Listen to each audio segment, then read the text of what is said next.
Meus irmãos, boa tarde. Vamos dar início aos trabalhos de hoje.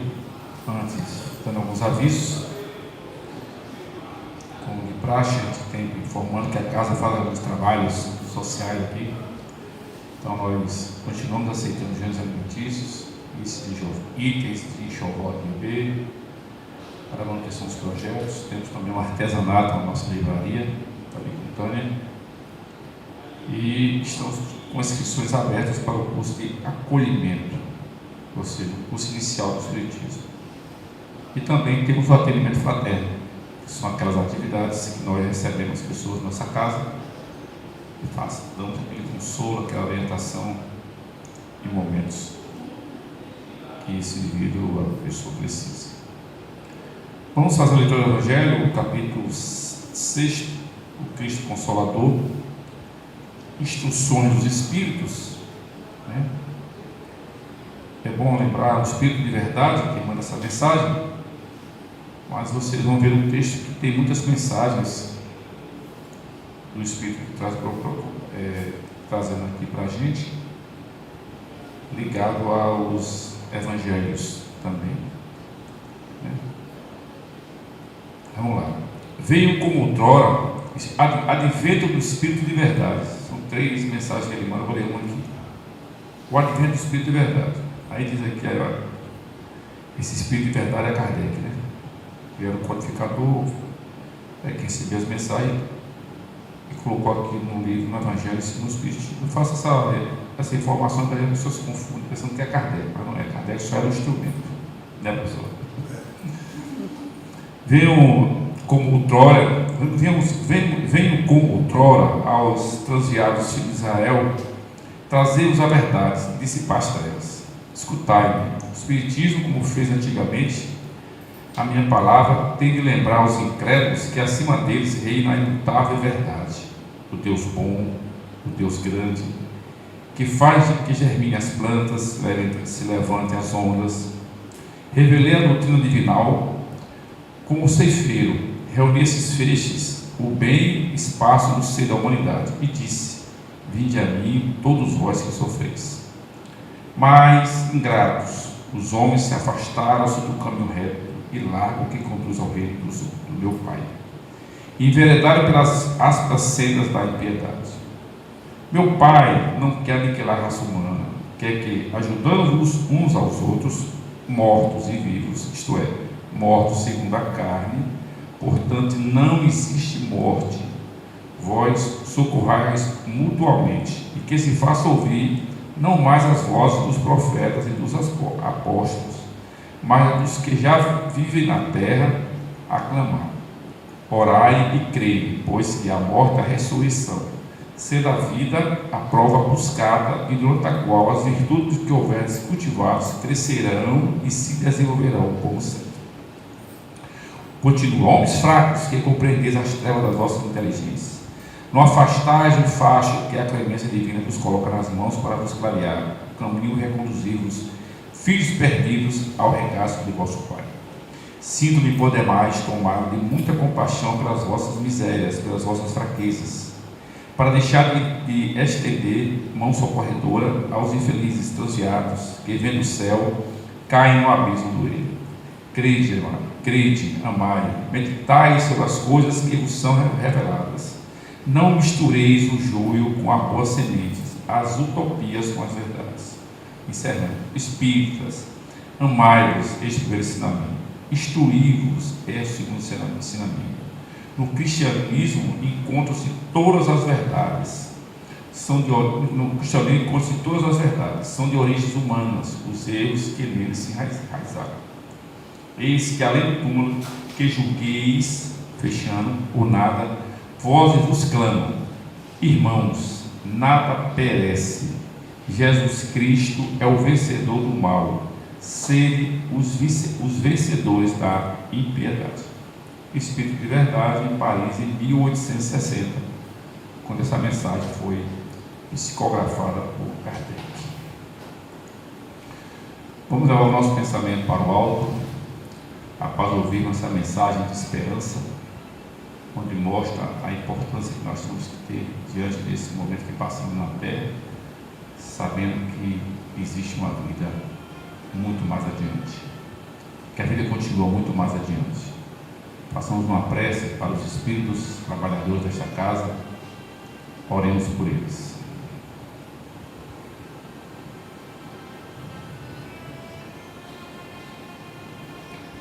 Façamos uma prece para os precursores desta casa, em especial ao Coronel Santa Rita, a pessoa que aqui, com muito pecado, com muito esforço, nos deu esse presente, esse espaço, para que nós não pudéssemos estar aqui presentes. Deixou a sua obra, partiu, nós estamos dando continuidade. Merece, todos nós, uma eterna gratidão. Oremos por eles, por ele.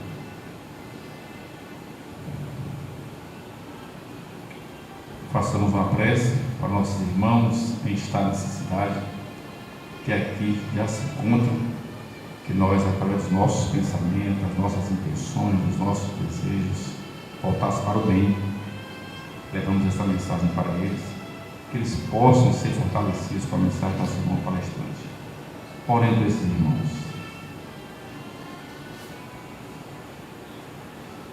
E por fim, façamos uma prece para o nosso irmão palestrante, que ele possa ser assistido por seus guias e mentores espirituais, para trazer para todos nós a mensagem do Cristo, a mensagem da purificação.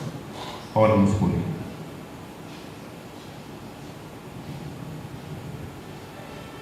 Enfim, mestre, com a tua permissão, damos início aos trabalhos desta prática. Dando continuidade, nós teremos hoje a palestra, que tem como tema, primeiro como o tema é integralidade, interagindo com Leon Denis e o livro Depois da Morte, e hoje como palestra desse sábado, a pluralidade da existência. Nossa irmã Oscar Calmon, que vai passar essa mensagem para nós. Fique à vontade.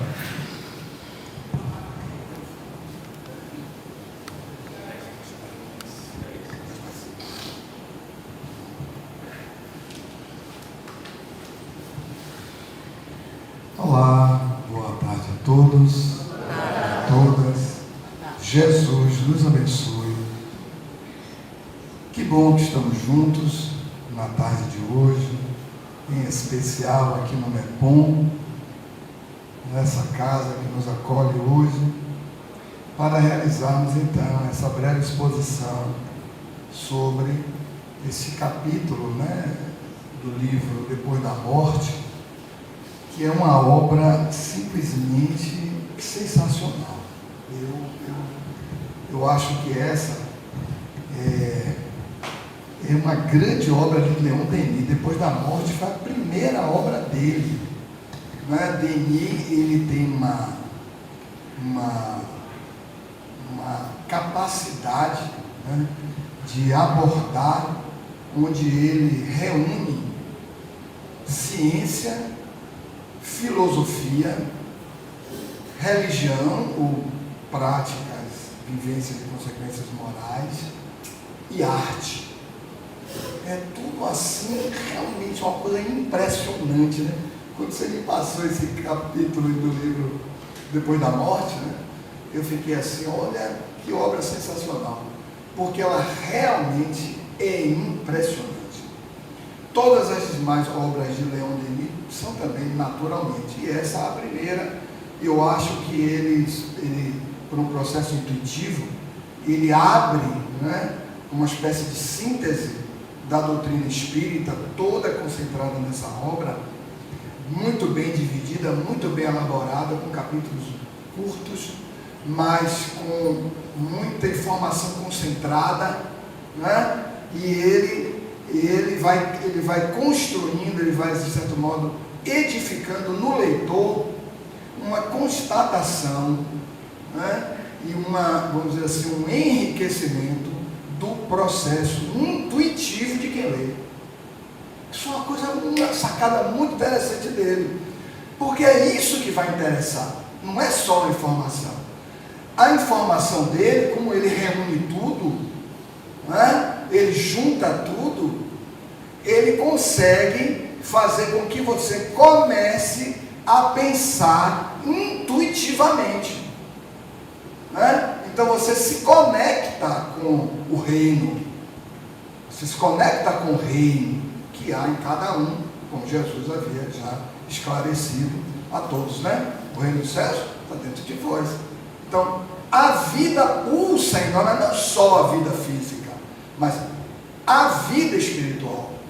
Então, a intuição central, a intuição mestra, a intuição principal, a intuição que promove a evolução, não é só a intuição mediúnica que vem de uma mente, ingressa no nosso psiquismo e trabalha também pelo nosso processo, mas é a intuição, vamos dizer assim, da imago Dei, né, da imagem de Deus, que está gravada no reino.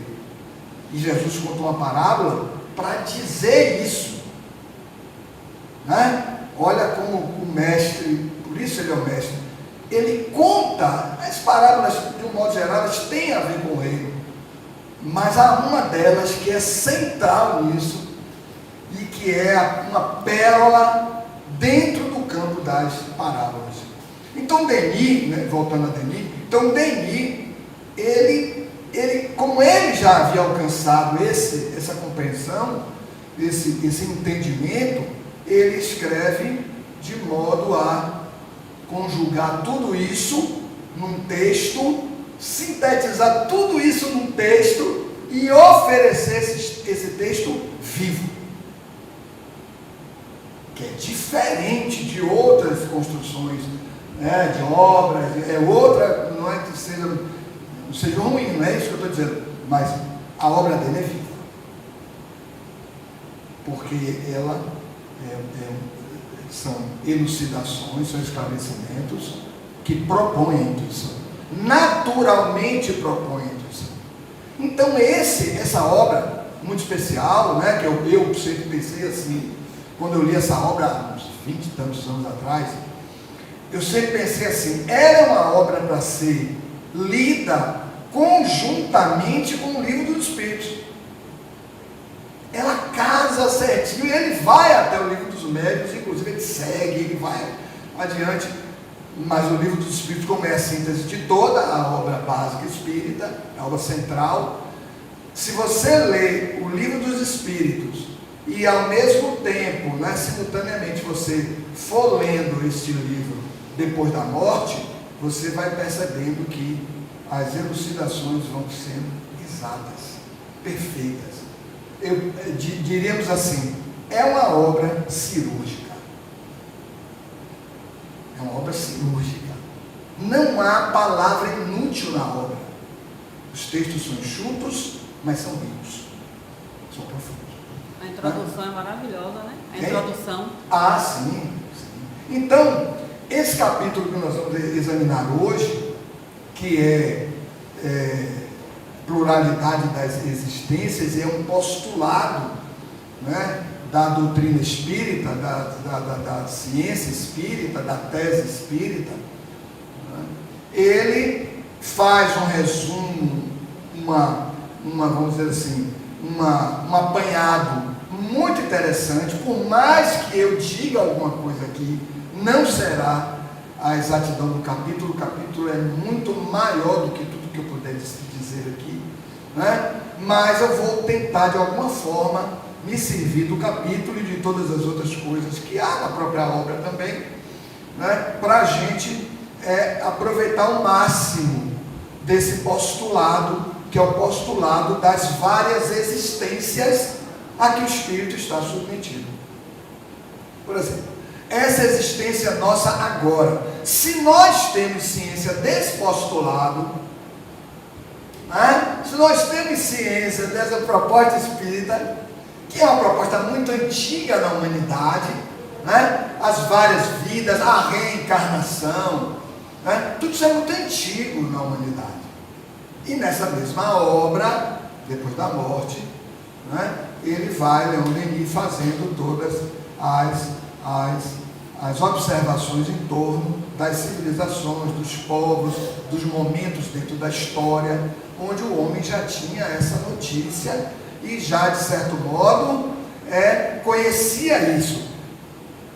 Por não ter a compreensão exata do que servia a pluralidade das várias existências, as reencarnações, o homem não estabeleceu um comportamento ético elevado, o que só viria com Jesus, porque Jesus vai apresentar uma nova ideia de Deus. Jesus vai apresentar o amor, mas não qualquer amor. O amor já existia quando Jesus chegou. Jesus vai apresentar um amor incondicional. E essa qualidade de amar só vai ser possível de ser vista e consolidada nas várias existências, percorrendo as várias etapas. Jesus já diz isso. Jesus já diz isso.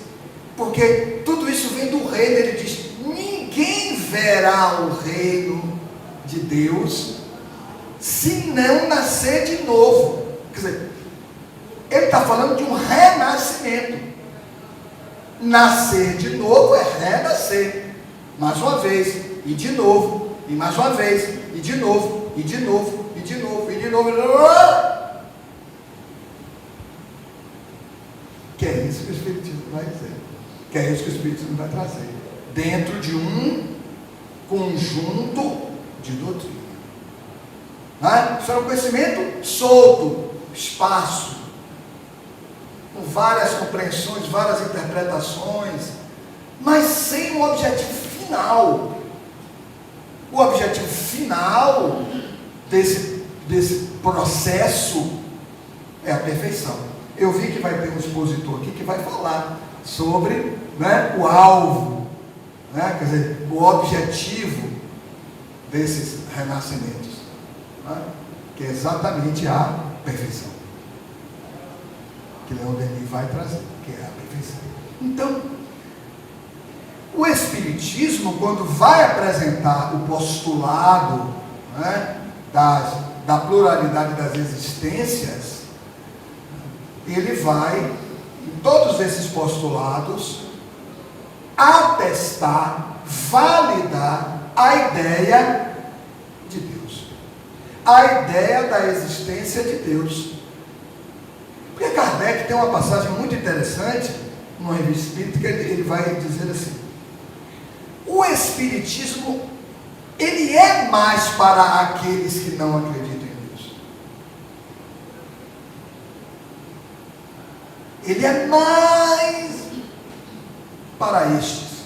Os outros que já creem em Deus, da forma que creem, de alguma forma, tem um encaminhamento, tem um direcionamento. Mas aqueles que não creem, eles estão à deriva. Os outros, muitos, não queremos dizer que o Espiritismo aqui vai corrigir rumos, mas os outros e tantos, eles vão fazer determinadas descobertas, determinadas captações, determinadas apreensões dentro das várias reencarnações. Todos nós estamos fazendo.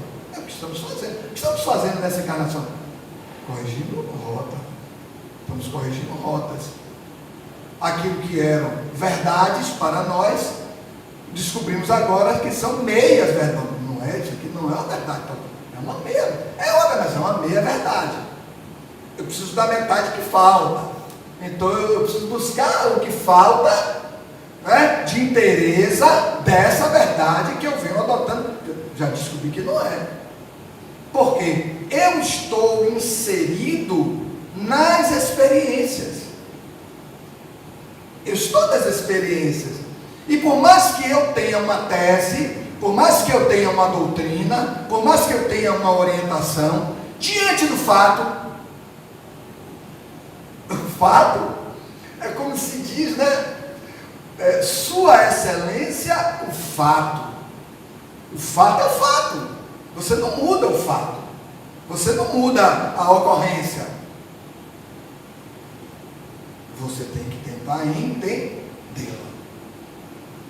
Você tem que tentar compreendê-la, saber o que está acontecendo. Por que a minha doutrina não foi capaz de enfrentar esse fato? O que é que eu preciso fazer? Porque todos os recursos da minha instrução, né, a mensagem do Espírito de Verdade, né, do capítulo 6 que foi lido aqui, né, o Cristo Consolador, espíritas, amai-vos, eis o primeiro ensinamento, e instruí-vos, eis o segundo. Então, é necessário instruir-se das coisas espirituais para amar melhor. Por isso ele põe o amor primeiro, porque o amor é a ação, é a atitude de mobilizar a potencialidade integrativa. Se a gente puder resumir o amor em uma feição do amor, muitas manifestações, expressões do amor, mas vamos dizer uma que esteja em todas. O amor se presta à ação de integrar. Todas as vezes que nós estivermos nos afastando de algo ou de alguém, não estamos amando. Todas as vezes que o nosso processo for no campo psíquico de fragmentação, não estamos amando. Todo reino dividido, toda casa dividida contra si mesma, não sobreviverá. O mestre. Então, se somos ainda portadores de determinadas psicopatologias, as mais variadas, nos mais variados graus, por que não amamos? Porque onde há o amor, há a integração. A integração. A integração própria. Jesus, o que é que ele diz? Ama a ti e ama o outro. Fragmentado internamente, eu não tenho como fazer os processos de integração com o outro. Olha aí. Né? Então é nesse sentido que a pluralidade das existências, que os espíritos vão explicar, e Kardec vai desenvolver bem isso. Essas existências são solidárias, ou seja, todas elas estão ligadas umas às outras, há períodos que o espírito está desencarnado, mas as existências vividas são solidárias, porque elas estão no psiquismo. Né? Estão no psiquismo. A mente é esse agregado energético em torno do ser que pensa. Então, à medida que nós vivemos, sentimos, fazemos, agimos, as pessoas interagem, fazendo, tudo isso tem registro psíquico, tudo isso tem registro na mente. Isso é reduzido a uma qualidade de energia, já que tudo é energia, Albert Einstein, né? Tudo no universo é energia. Gênesis Espírita, capítulo 14, quando fala dos fluidos, né? Então, tudo é energia, antes de Albert Einstein. Os espíritos já tinham dito isso. Né? Então, tudo isso vivido, impregnação do fluido, é arquivado. Vivido e arquivado. Um fato surgiu, aquele núcleo vivo, ele é ativado, porque o fato é um fato com a vibração compatível, vem aqui para fora. Aí eu faço, eu hago, realizo. Se é um arquivo elevado, uma conduta, uma resposta ao fato elevado. Mas se é inferior, ele vem aqui, e aí eu vou praticar os meus delitos, os meus crimes, a minha inferioridade, tirar vantagem das pessoas, induzir pessoas a ele. Tá?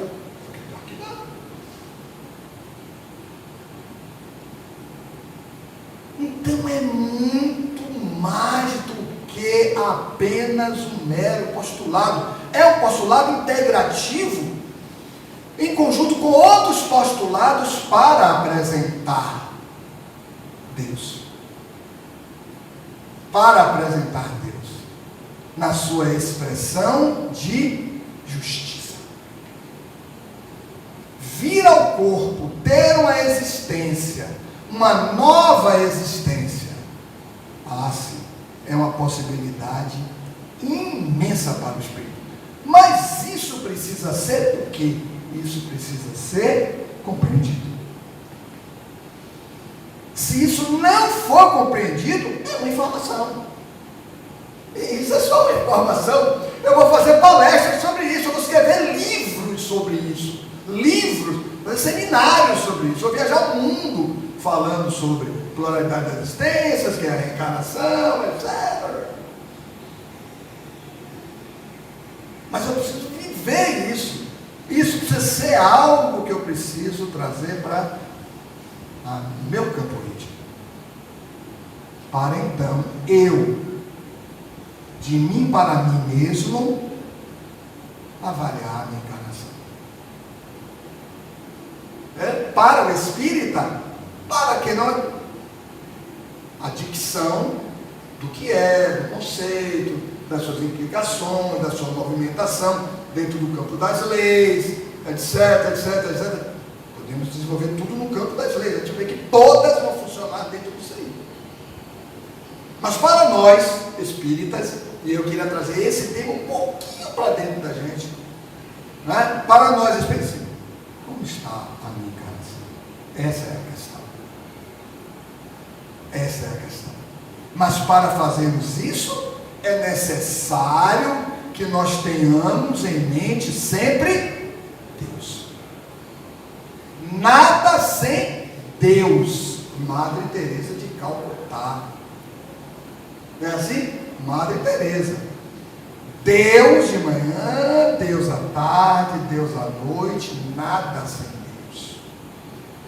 Porque se nós ficarmos entregues a nós mesmos, seremos duros. Mas em Deus, tudo é amor. E esse amor vertido na justiça da reencarnação, nas várias possibilidades. Nós estamos reencarnados porque nós reunimos as melhores condições para refazermos a rota. Olha que coisa. Isso aí já não é só justiça. É mais do que justiça. É a justiça por dentro da justiça. Que nós chamamos a justiça por dentro da justiça de misericórdia. A misericórdia é uma expressão da justiça. Mas é a justiça por dentro da justiça. Porque pela lei de causa e efeito, não, meu amigo, peraí. Pela lei de causa e efeito você volta agora. Você vai se reencontrar com os fatos graves praticados agora. Pela lei de causa e efeito. Praticou o ato, disparou o reencontro. Automático, é um automatismo da lei, não tem como evitar. Mas a justiça divina, na sua feição da misericórdia, não vai agora.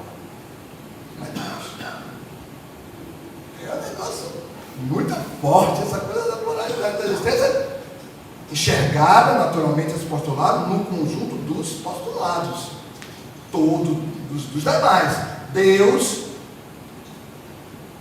né? Então, pluralidade dos mundos habitados, que é o nosso transitar, né? Como Deus permite que a gente faça, né?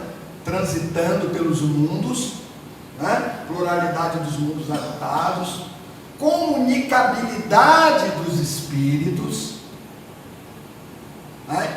Imortalidade da alma, né? Tudo isso à luz do amor. Se nós tirarmos o amor de qualquer coisa, nós vamos, olha essa expressão que foi sugerida agora aqui, nós vamos desnaturar a lei. Nós vamos desnaturar a lei, tirar da lei a sua essência, que é o amor. Então, amigos, é é nesse contexto que Denis ele constrói esse texto da pluralidade, que eu aconselharia que vocês lessem, porque o texto é mais rico do que nós estamos tendo condições de dizer aqui, para nós começarmos a perceber como o nosso processo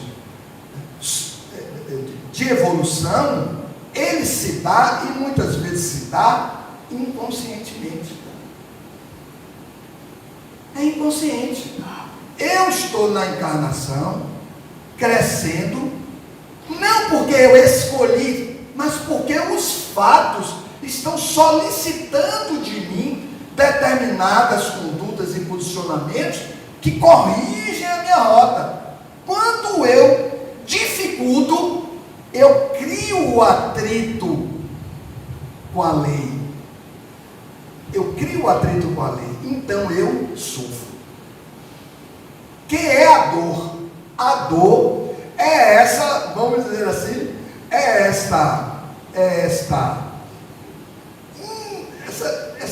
impulsividade da lei, essa coerção da lei, né? Esse impeditivo da lei que me leva aos desgostos, à não aceitação, à incompreensão dos meus próprios processos, à incompreensão das pessoas, né? Que me põe e constrói em mim um determinado estado de revolta, né? Encontramos nós que fazemos entrevista na Casa Espírita e conversamos também em outros lugares, nas nossas próprias... Eu não ia falar da caridade, mas eu vou falar agora, você trouxe aí.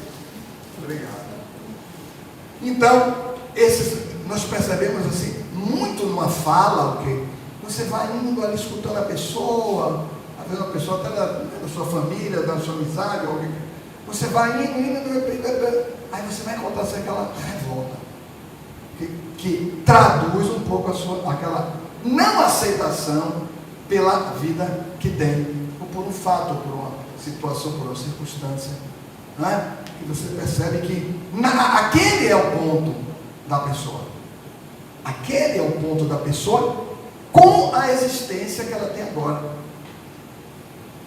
Se você compreende que a existência ela é passageira e que você terá novas oportunidades e outros tantos momentos, se você compreende isso, se esse postulado você já tem a informação sobre ele e ele se torna uma vivência sua, uma vivência interna sua, você supera.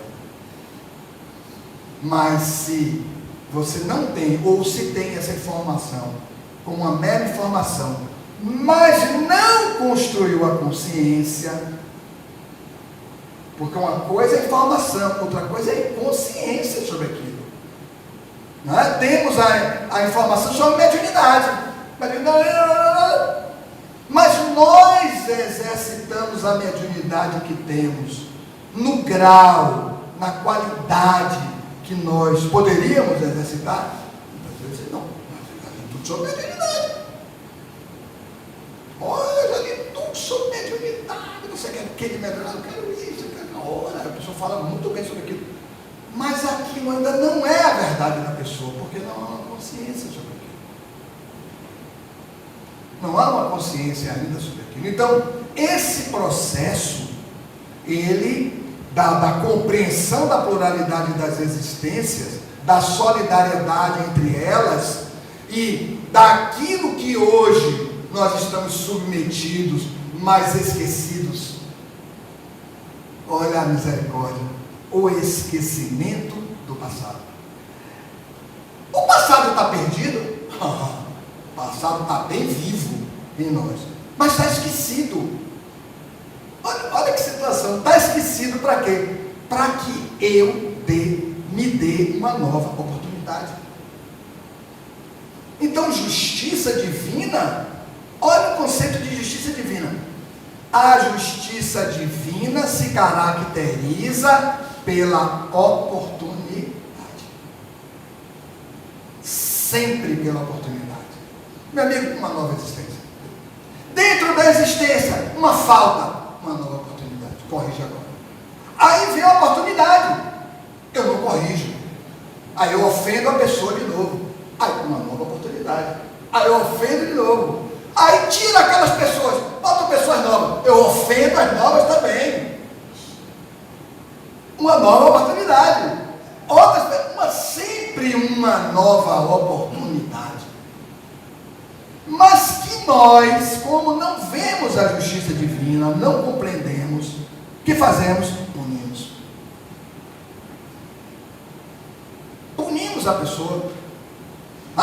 Hoje o banimento na rede social, o cancelamento, pessoas que nós não queremos nem mais falar sobre elas, não pensamos sobre elas, não queremos nenhum tipo de contato. Mas, compreendendo o nosso processo, à luz da justiça divina, Jesus chega ao ponto de, no Sermão da Montanha, ele dizer assim: sede perfeitos, como perfeito é vosso Pai Celestial. Impressionante isso, né? Sede perfeitos, aí a questão surge. Mas como é que eu posso ser perfeito como Deus é perfeito? Ele não disse sede perfeitos quanto Deus é perfeito. Ele disse como. E como Deus é perfeito? Não. Ele disse como, ele disse quanto, ele disse como. Deus está em tudo. Nós não podemos estar em tudo e em todos. Mas como? Trabalhando, criando, envidando esforços. Não é? Na tese espírita, nós estamos num processo de esforço. Qual é a palavra-chave para o espírita? O esforço. Reconhece-se o verdadeiro espírita pela sua transformação moral, está em Deus. Paulo de Tarso, né? Está em Deus. Pela sua transformação moral, Deus, como está no Pai Nosso? Pai que está nos céus, em tudo, mas também nos céus do próprio indivíduo. Pai que está nos céus, santificado. Isso inicialmente é um exercício, depois se torna um hábito, um processo. Teresa, chegava um doente, um sofrido qualquer, às vezes um sofrido por muitos milhões, né? Mas chegava para procurar a madre. O cara saía lá de Londres, da França. Amigo, diga aí, pastor. Tá bem ainda, eu vou lhe dizer o que você tem que fazer. Mas como eu vou dizer o que alguém tem que fazer? Eu não posso dizer o que alguém não tem que fazer, porque eu faço críticas às pessoas. Pode me mesmo. Eu faço críticas às pessoas. Mas eu não posso fazer críticas às pessoas. As pessoas são as pessoas. As pessoas vão fazer aquilo que elas têm que fazer ou entendem que devem fazer. Hoje, elas criam um embaraço para a vida dos outros. No futuro, pelas existências da pluralidade delas, eles vão estar salvando vidas. Hoje ele tira vidas, mas no futuro ele vai estar salvando vidas. Você não sabe, mas pela lei do progresso, que é um processo misto de eliminação de imperfeições e de desenvolvimento de potencialidades. Aí a gente chega ao quê? No ponto central, que o outro expositor vai falar, que é o alvo, que Leon Denis vai trazer na obra. Que é o alvo da existência. Não é? Então, o que Deus espera que eu faça a essa pessoa? Essa é a nossa pergunta. Essa é a nossa questão. Pai, santificado seja o vosso nome. Quer dizer, Deus o tempo inteiro para nós. É como Jesus propõe. Não é? Olha a profundidade dessa oração. Sempre, todo o tempo. O Sermão da Montanha, ele abre assim: bem-aventurados os pobres de espírito, porque dele é reino do céu. Bem-aventurados filhos de Deus. Venha ver a Deus. Notem isso no sermão, em especial nas bem-aventuranças. Tudo remetendo a Deus. Buscar buscai primeiramente o reino de Deus e sua justiça, e tudo mais lhe será acrescentado. A pergunta é verdade isso? E tudo mais será acrescentado? Sabe como nós vamos ter essa resposta? Buscando o reino e a justiça, que é a oportunidade. Quando você começa a perceber, aí é onde você vai entrar no final da oração, dessa proposição de Jesus, que é um comando psíquico. Quando acaba encarnação, tudo foi acrescentado. Saio da encarnação sem sentir falta de nada, mas com busca. Com busca. Por isso que no segundo movimento do sermão, ele vai dizer assim: bem-aventurados os aflitos, porque serão consolados. Essa aflição a que ele se refere não é a aflição de uma dor comum. Essa dor é despertamento, é advertência para a busca. Essa aflição é da busca. Aí ele diz: essa aflição é boa, essa aflição é uma aflição de felicidade. Essa é a aflição daqueles que já realizaram o processo de despertamento da consciência. Porque o processo de despertamento da consciência é um processo que reúne um pouco de deslumbramento por aquilo que você percebe, por aquilo que você já constata. Vejam como o Espiritismo veio para afirmar a reencarnação, trazendo as provas da reencarnação, a memória espontânea nas crianças, os sonhos recorrentes, sonhos que ligam este eu central, que é o espírito, a outras. Mas eu sempre sonho isso, e nesse sonho está fulano, beltrano, mas é uma outra época, eles têm outros rostos, eles não têm a fisionomia de agora, é um tempo antigo, isso é um tempo antigo, mas engraçado, eu sei que são eles. Por que eles sabem que são eles? Porque aquilo é arquivado vibratoriamente. Não é o rosto que diz quem é uma pessoa, é a vibração da pessoa arquivada em nós. Se entra uma pessoa por ali, quando ela chega eu digo: essa pessoa não é confiável. Mas como? Essa pessoa chegou aqui agora, você não pode, você conhece? Não, não sei quem é, mas ela não é confiável. Tem registros psíquicos de coisas que eu não sei o que, eu não lembro o fato, mas a impressão, o registro magnético da experiência, olha lá. Toda a relação envolve não só pensamentos, mas envolve também o que? Sentimentos que ficam registrados. Ou uma pessoa entra pelaquela porta e eu vou dizer assim: gente do céu, essa pessoa é muito confiável, que pessoa sensacional, que pessoa especial. Mas como? Você conheceu agora? Não. Todo o meu... Foi um irmão querido, foi um amigo querido, um esposo, uma esposa, né? Uma pessoa especial na sua vida. É instantâneo. Olha, fulano, vou dizer uma coisa a você. Eu tenho por você uma admiração muito grande, uma simpatia muito grande, um querer bem muito profundo. Eu não sei explicar isso.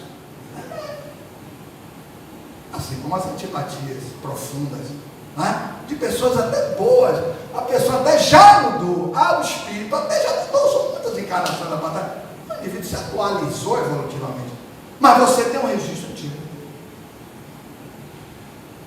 Aí ali aproxima para ver a reconciliação, e aquela matriz inferior ser diluída. Amigo, você não está crescendo porque você está retendo o ódio. Você precisa libertar isso. Então a vida vai reunir vocês, vai ser uma coisa breve, não vai ser muito tempo. Se não ficar aí um ano trabalhando numa mesma repartição, num setor de uma empresa, enfim, algo que for, para haver a diluição disso e haver uma reconquista dos corações. Olha, eu tinha uma impressão dessa pessoa muito ruim, mas olha, essa pessoa é muito gente boa. Poxa, que pessoa boa. Curou. Então a pluralidade das existências tem essa finalidade, tem essa função das reaproximações, do esquecimento do passado, daquilo que é o novo. Então, despertar dessa consciência pelas elucidações que o Espiritismo pode trazer, assim, pode modificar bastante, instaura no indivíduo. Olha o termo que eu vou utilizar. Hoje eu fiquei pensando muito sobre isso. Eu até falei com minha esposa, eu não estava encontrando o termo. Eu digo, existe uma expressão para designar isso, mas eu não estou conseguindo alcançar. Aí quando eu parei o carro ali na porta agora, que eu vim para cá, eu disse assim, ventura espiritual. Eu digo, é isso mesmo, ventura espiritual. Então, é uma ventura espiritual. É um estado de elevação. Quando a consciência desperta, não a consciência acorda, não estou falando disso. Nosso nível de compreensão é pequeno, mas o entendimento, aquilo que você diz, meu Deus do céu, a vida inteira era isso, agora eu entendi isso.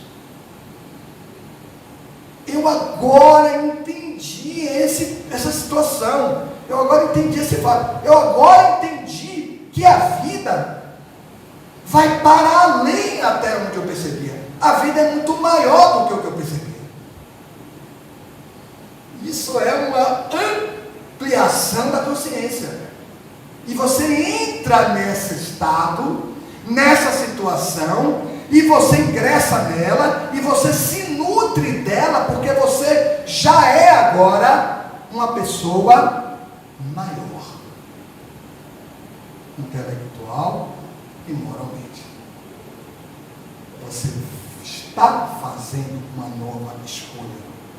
Há algo em você que tinha que morrer e morreu.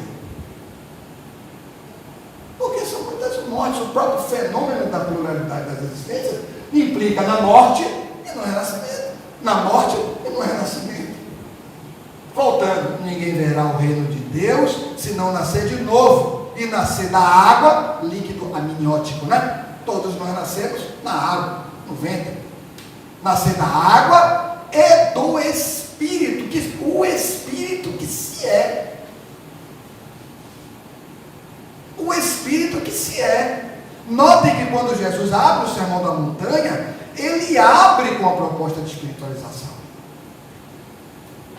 É sensacional. Ele abre. E eu, há muitos anos, 20 anos atrás, eu fui convidado para fazer uma palestra sobre o sermão. Mais de 20 anos. E eu ficava pensando na época assim, por que ele abriu o sermão com essa expressão? Bem-aventurados os pobres pelo Espírito, pelo é a melhor designação por Humberto Roder, em Kardec, em Espírito, mas nunca de Espírito. Bem-aventurados os pobres pelo Espírito, porque deles é a reino do céu. Eu fiquei refletindo isso muito tempo, mas muitos anos, muito tempo. E um dia, aí você se apropria de algo, mas meu amigo, você está complicando. Ele abre com o processo de espiritualização. É a pobreza do desapego. Não é a pobreza de não ter bens, é a pobreza de não se estar apegado a eles. Você pode ter bilhões, mas se você não estiver preso àquilo, a sua alma não está nos bens. A sua alma é livre. Então, é a pobreza de você estar desapegado pelo Espírito que você é. Agora vamos voltar um pouquinho. Ninguém verá o reino dos Deus se não nascer de novo, e não nascer da água e do Espírito que se é. Porque é no Espírito que estão todas as nossas potencialidades. Então é esta ventura espiritual, essa ventura da compreensão, do entendimento. E aí entra o contributo fundamental da dor que limita. Agora eu entendo essa dor. No problema do ser, do destino e da dor, Leon Denis, que é a obra dele, vai dizer isso lá no final. sobre a dor. Né? Ele faz aquela abordagem sobre a dor, posicionando a dor para aquilo que é elevado, trazendo a dor para o ambiente próprio dela, mas ela não é a solução do problema, como os instintos não são a solução do problema do espírito para evoluir. Orai e vigiai, para que não entreis em tentação. Orai, eleve-se acima da matéria, e vigiai, intelectivo, atento. Essa é uma proposta inferior, não quero mais. Aí um processo intuitivo entra. Qual é o processo intuitivo? A intuição sedimentada na memória do espírito, a partir das encarnações onde ele praticou atos graves e sofreu pelos atos graves que ele praticou. Não, amigo, vá você. Não, mas venha, rapaz, você. Não, amigo, vá você. Fique à vontade. A mim não serve mais. Olha o ditado, né? Tudo é lícito, mas nem tudo me convém. Nem tudo me convém mais. Olha como Paulo se refere. Então o espírito, ele está envolvido nisso. A dor tem o seu contributo, mas ela não é suficiente a isso. Orai e vigiai para que não entreis em tentação. Porque o espírito está pronto. O espírito tem todas as potencialidades. O espírito está pronto, mas a carne é fraca. A carne não tem a missão de desenvolver o espírito. Ela retém o espírito sob determinadas condições para as experiências que o espírito vai ter que viver num nível muito mais denso, que é o nível do corpo, é muito mais lento, tudo é mais sofrido, tudo é mais... O corpo sofre processos de desagregação, órgãos que deixam de funcionar, aí temos que usar toda a terapêutica médica e outras tantas no auxílio, né, do restabelecimento melhor dos órgãos e tudo, né? A bioquímica se desenvolveu muito aliada à medicina para poder fazer as compensações. Tudo isso nos auxilia, mas é preciso ter um entendimento para que tudo seja muito bem aplicado dentro desses campos. Então, eu queria deixar essas breves reflexões sobre esse tema e dizer que, em despertamento que nós estamos, é necessário e urgente que nós estejamos conectados com o Evangelho. Não basta desenvolver o entendimento sobre os fatos, sobre as situações de uma vida, sobre a atividade da dor. É necessário construir uma lucidez que vão nos levar a esse estado de ventura espiritual. Mas, acima de tudo, é necessário que tenhamos piedade. Viram a mensagem que caiu? Quando o senhor leu essa mensagem, eu disse assim: rapaz, eu tenho que conectar com isso, da piedade. Né? Jesus, o Cristo venceu o mal. Sede os vencedores da impiedade. Essa impiedade é a nossa impiedade. Nós não temos que vencer a impiedade de alguém. A impiedade de alguém é aquilo que a pessoa escolheu viver. Os impiedosos para com outros são impiedosos para consigo mesmos. Já são pessoas que sofrem muito e elas não suportam o seu sofrimento e vertem esse sofrimento para outros tantos. Sede os vencedores da impiedade, entre parênteses, em vós mesmos, em nós mesmos. Mas só o Evangelho é capaz de produzir isso. Muita paz.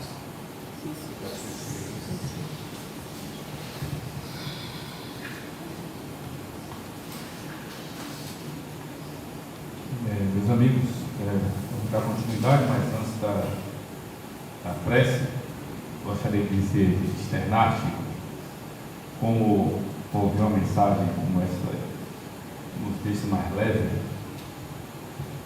e se a sociedade, a humanidade, o ser humano tivesse essa consciência que somos imortais, que tudo passa por nós mesmos, o mundo seria diferente. Então, a gente vê a questão das doenças, né? Onde o Leão de início estava tentando lembrar o outro livro dele que eu já li, é isso aí, do destino, do destino da dor. Diz, ó, grosso, mas fantástico. Você começa a ler e não quer parar, porque é como grosso. Esse aqui eu já li algumas vezes, mas eu quero saber aqui tem esse livro aí. Está emprestado. Está emprestado, né? Mas é isso, a gente quer agradecer a sua explanação brilhante. Deu um despertar muito grande. Eu sempre falo com as pessoas no papel que nós temos na sociedade, nós como seres humanos, se nós olharmos e nós somos um grande artista de tudo isso, né? A gente nós fica pedindo paz, e nós não temos paz, que a paz começa em nós mesmos, como diz a música. Então, agradecemos em nome da casa, em nome da diretoria, e vamos para o segundo momento, que é a prece de encerramento e posteriormente do passe individual, né? Passe individual. E vamos agora mentalizar, levar o nosso pensamento para o alto e para agradecer, né? Agradecer a Deus, agradecer aos bons espíritos, agradecer ao nosso irmão palestrante, que, inspirado por seus guias e mentores espirituais, trouxe essa mensagem que, com certeza, muitos espíritos desencarnados beberam dessa sabedoria e desses ensinamentos. Um grande despertar. Como ele mesmo colocou, a vida continua, estamos de passagem. Se estivermos na dimensão do tempo, falta pouco tempo para nós partirmos. É tudo muito rápido. Então vamos sempre agradecer ao Pai Celestial por ter nos dado essa oportunidade de reencarnar nesse planeta de provas e expiações, planeta de reencontros e também de afirmações em busca do nosso crescimento e do nosso progresso. Por tudo isso, Senhor, nós só temos que dizer nosso muito obrigado por nos ter proporcionado essa tarde maravilhosa, inspirada por todos, pelo nosso irmão palestrante, pelos guias e mentores espirituais, pela presença dos irmãos, pelas energias que nós transmitimos para as pessoas que sofrem, para o mundo, para o universo, no exercício permanente de caridade. Por tudo isso nós dizemos muito obrigado, Senhor, por tudo, e damos encerrado os trabalhos dessa tarde. Muita paz para todos.